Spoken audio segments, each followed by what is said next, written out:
ನಮಸ್ಕಾರಗಳೊಂದಿಗೆ ಇವತ್ತು ಏನು ಕರ್ನಾಟಕ ಸರ್ಕಾರದಿಂದ ಇವತ್ತು ಮೀಸಲಾತಿಯಲ್ಲಿ ಅನ್ಯಾಯ ಆಗಿದೆ.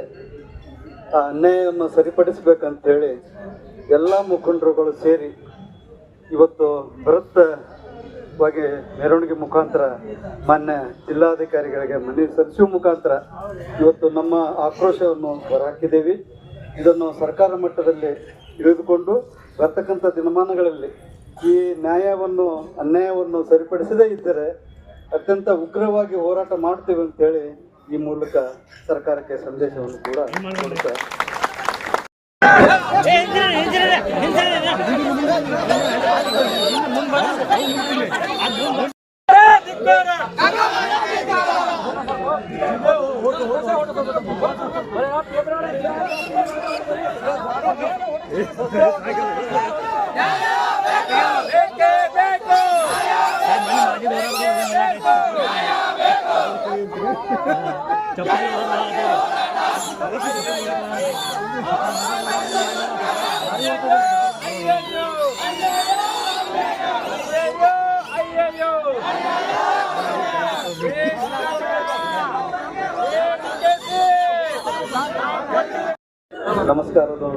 ನಮಸ್ಕಾರಗಳೊಂದಿಗೆ ಇವತ್ತು ಏನು ಕರ್ನಾಟಕ ಸರ್ಕಾರದಿಂದ ಇವತ್ತು ಮೀಸಲಾತಿಯಲ್ಲಿ ಅನ್ಯಾಯ ಆಗಿದೆ.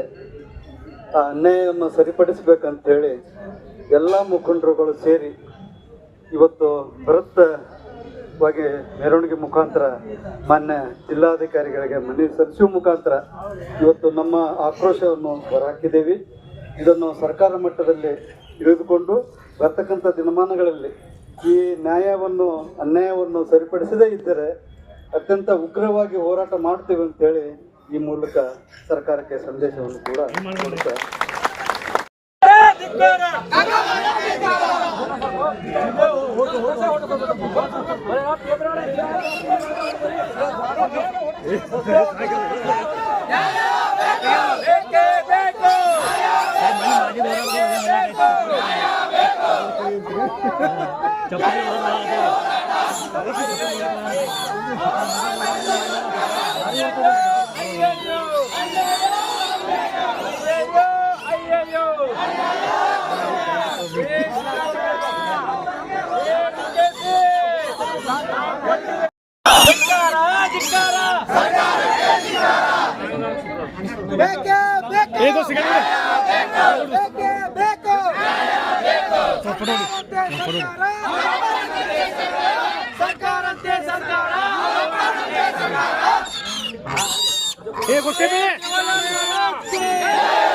ಡಿಕೆಸಿ ಸಿದ್ದರಾಮಯ್ಯ ನಾವು ಕೊಟ್ಟಿದ್ದ ಭಿಕ್ಷದಿಂದ ನೀ ಆರ್ಸ್ ಬಂದಲು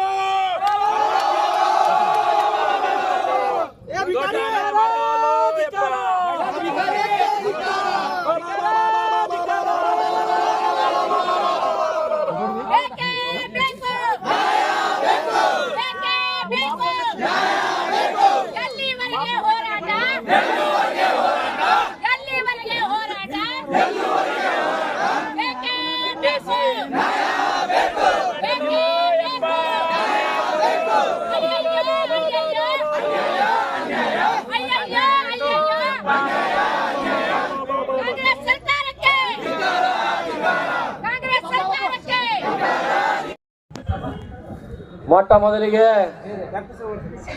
ಸಂವಿಧಾನ ಶಿಲ್ಪಿ ಡಾಕ್ಟರ್ ಬಾಬಾ ಸಾಹೇಬ್ ಅಂಬೇಡ್ಕರ್ ಅವರ ಪಾದಗಳಿಗೆ ನನ್ನ ಹಣೆಮಣೆದು ಈ ಒಳ ಮೀಸಲಾತಿಯಲ್ಲಿ ನಮ್ಮ 4 ಸಮುದಾಯಗಳಿಗೆ ಏನು ಅನ್ಯಾಯ ಆಗಿದೆ, ಈ ಅನ್ಯಾಯಗಳನ್ನ ಸರಿಪಡಿಸ್ಬೇಕಂತೇಳಿ ಇವತ್ತೇ ನಾವು ಹೋರಾಟದ ಮುಖಾಂತರ ಈ ಮನೆಯನ್ನು ಕೊಡಕ್ಕೆ ಬಂದಿದ್ದೀವಿ. ಎಲ್ಲ ತಾಂಡಗಳಿಂದ ಓಣಿಗಳಿಂದ ನಮ್ಮ ಎಲ್ಲ ಸಮುದಾಯದ ಜನ ತಾವು ಬಂದಿದ್ದೀರಿ.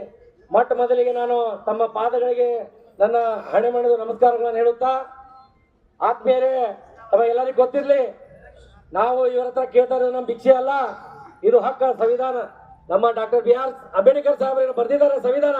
ಆ ಸಂವಿಧಾನದ ನಿಟ್ಟಿನಲ್ಲಿ ನಾವು ಕೇಳ್ತಾ ಇದ್ದೀವಿ. ನಾವು ಒಳ ಮೀಸಲಾತಿಯ ವಿರೋಧಿಗಳಲ್ಲ. ಕೆಲವು ಜನ ನಾವು ಒಳ ಮೀಸಲಾತಿಗೆ ನಾವು ವಿರೋಧ ಮಾಡ್ತಾ ಇದೀವಿ ಅಂತೇಳಿ ಕೆಲವು ಪೋಸ್ಟರ್ಗಳು ಹಾಕ್ತಾ ಇದ್ದಾರೆ. ನಾವೇನು ಹೇಳ್ತಾ ಇದ್ದೀವಿ, 2030 ವರ್ಷಗಳ ಹಿಂದೆ 2000ದಿಂದ ನಡೆದು ಇಲ್ಲಿವರೆಗೆ ಸದಾಶಿವ ಆಯೋಗ ಅಂತೇಳಿ ಮಾಡಿದ್ರು ತಮಗೆಲ್ಲರಿಗೂ ಗೊತ್ತಿದ್ದ ವಿಷಯ ಇದೆ. ಸದಾಶಿವ ಆಯೋಗದಲ್ಲಿ ಆ ವರದಿ ಸುಳ್ಳು ಅಂತೇಳಿ ನಮ್ಮ 4 ಸಮುದಾಯಗಳು 30 ವರ್ಷಗಳ ಕಾಲ ಹೋರಾಟ ಮಾಡಿದರ ಪ್ರತಿಫಲವಾಗಿ 2023ರಲ್ಲಿ ಏನು ಬಿಜೆಪಿ ಸರ್ಕಾರ ಇತ್ತು, ಬೊಮ್ಮಾಯಿ ಸರ್ಕಾರ ಇದ್ದಾಗ ಸದಾಶಿವ ಆಯೋಗನ ರದ್ದು ಮಾಡಿದ್ರು. ಇದು ಬಿಜೆಪಿ ಸರ್ಕಾರ ರದ್ದು ಮಾಡಿದ್ದು ನಮಗೆ ಅನುಕೂಲ ಅಂತ ನಾನು ಭಾವಿಸ್ತೀನಿ.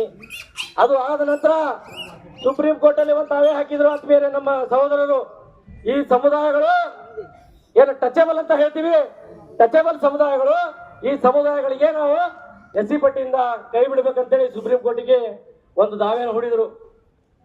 ಸುಪ್ರೀಂ ಕೋರ್ಟ್ ಏನಾದ್ರೂ ಒಂದು ಆದೇಶ ಮಾಡಬೇಕು ಅಥವಾ ಏನಾದ್ರೂ ಒಂದು ತನ್ನ ಗಮನ ಟೇಬಲ್ ತಗೋಬೇಕನ್ನೋದು ಏನ್ ಮಾಡ್ತದ, ಸಂಬಂಧಪಟ್ಟಂತ SC ST ಆಯೋಗದ ಒಂದು ಕಮಿಷನ್ ಇರ್ತದ, ಕಮಿಷನ್ಗೆ ಒಂದು ಪತ್ರ ಬರೆಯುವ ಮುಖಾಂತರ ಪತ್ರ ಬರೆದು ಕೇಳ್ತು ಕರ್ನಾಟಕ ಸರ್ಕಾರದಲ್ಲಿ ಈ ತರ ಒಂದು ಬಂಜಾರ, ಭೋವಿ, ಕೊರ್ಚ, ಕೊರ್ಮಗಳನ್ನು SC ಪಟ್ಟಿಯಿಂದ ಹೊರಗೆ ಬಿಡ್ಬೇಕಂತ ಹೇಳಿ ನಮ್ಮ ಒಂದು ದಾವೆ ಇದೆ.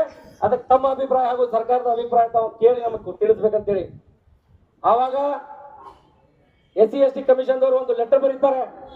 ಸರ್ಕಾರ ಅವಾಗ ಬೊಮ್ಮಾಯಿ ಅವರು ಮುಖ್ಯಮಂತ್ರಿ ಇರ್ತಾರೆ, ನಮ್ಮ ಸಮಾಜದ ಎಲ್ಲ ಏನ್ ಹಿಂದಿನ MLA ಇದ್ರು, ನಮ್ಮ ದೇವಾನಂದ ಚವ್ಹಾಣ್ ಆಗಿರ್ಬೋದು, ನಮ್ಮ P ರಾಜು ಆಗಿರ್ಬೋದು, ಉಮೇಶ್ ಜಾಧವ್ ಅವರಾಗಿರ್ಬೋದು, ಅವಿನಾಶ್ ಜಾಧವ್ ಆಗಿರಬೇಕು, ಪ್ರಭು ಚವ್ಹಾಣ್ ಅವರು ಎಲ್ಲರೂ ಕೂಡ ಹೋಗಿ CM ಅವರಿಗೆ ಮನವಿ ಮಾಡಿಕೊಂಡು ಅವರು ಕೈ ಮುಗಿದು, ಸಾಹೇಬ್ರ ಈ ವರದಿ ಅನ್ಯಾಯ ಮಾಡಿದ್ದಾರೆ, ಇದರಲ್ಲಿ ನಾವು ಟಚೇಬಲ್ ಅಂತ ಹೇಳ್ತಾರೆ. ನಮ್ಮ ಸಮಾಜದಲ್ಲಿ ಇವತ್ತು ಕೂಡ ಈಗ ತಾವು ನೋಡಿದಿರಿ ಎಲ್ಲರೂ ಹಂದಿ ಸಾಕುವಂತ ಪ್ರಕೃತಿ ಅವರು ಒಂದು ಬಾರ್ಗಿ ಮಾಡುವಂತ ಅವ್ರ ಕೆಲಸ. ನಮ್ಮ ಕೆಲಸ ಏನು, ಭತ್ತ ದೀಪಾವಳಿ ಅಂದ್ರೆ ದೀಪಾವಳಿ ದೀಪ ಹಚ್ಚಿ ಬಂಜಾರ ಸಮಾಜ ಏನ್ ಮಾಡ್ತದ, ದುಡಿಯಾಕ್ ಹೋಗ್ಬಿಡ್ತದ. ಎಲ್ಲಿ ಮಹಾರಾಷ್ಟ್ರ ಮಣ್ಣಿನ ಕೆಲಸಕ್ಕೆ ಹೋಗ್ತಾರ, ಕಬ್ಬಿ ತೋಡಿಗೆ ಹೋಗ್ತಾರ, ಆ ಕಡೆ ಗೋವಾಕ್ ಹೋಗ್ತಾರ. ಇದೆಲ್ಲ ಮನವರಿಕೆ ಮಾಡಿದ ನಂತರ ಮಾನ್ಯ ಬೊಮ್ಮಾಯಿ ಸರ್ಕಾರ ಏನ್ ಮಾಡಿದ್ರು, ಒಂದು ಅಲ್ಲೇ ಚೀಫ್ ಸೆಕ್ರೆಟರಿನ ಕರೆದು ಈ ಸಮುದಾಯಗಳಿಗೆ ಬಂಜಾರ, ಭೋವಿ, ಕೊರ್ಚ, ಕೊರ್ಮ